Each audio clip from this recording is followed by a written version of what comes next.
무병이라는 게 있어요. 무병이라는 건 진단을 받아도 진단이 나오지 않고 무슨 약을 써서 머리가 아픈 약을 먹으면 배가 아프고 배가 아파서 약을 먹게 되면 등이 아프고 여기저기로 돌아다니면서 아프고 증세 없이 고통을 많이 겪는 그런 병을 가지고 무병이라고 합니다. 그 무병이라는 것은 병원에 가서 진단을 받게 되면 앞에 항상 신경이라는 글자가 붙게 돼요.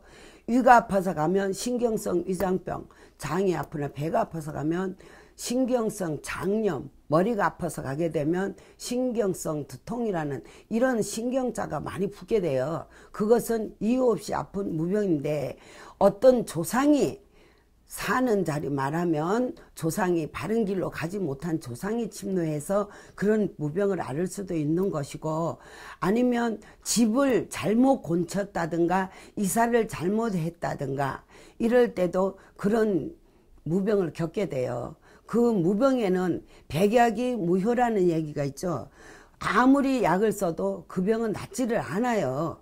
그러면 그 강신무를 찾아서 이거를 어떻게 대처해야 되나를 의논 받아서 만약에 조상이 침노해서 그렇다면 그 조상을 내 몸에서 접신되어 있는 조상을 띄어서 저승으로 가게 인도해 드려야 되고 집에 동토가 나서 그렇다면 집에 동토를 잡아서 터주 지신을 잘 달구면 병이 잘 나을 수가 있어요. 그렇지 않고 무작정 약만 쓰다 보면 차라리 어떤 형상이 오냐면 약에 중독이 돼서 합병을 얻게 되죠. 그러면은 그 뒤에는 귀신이라는 것도 몸에 집을 져요. 그래 되면 약에도 약발이 없고 침을 맞아도 침발이 없다는 얘기가 나오게 돼요.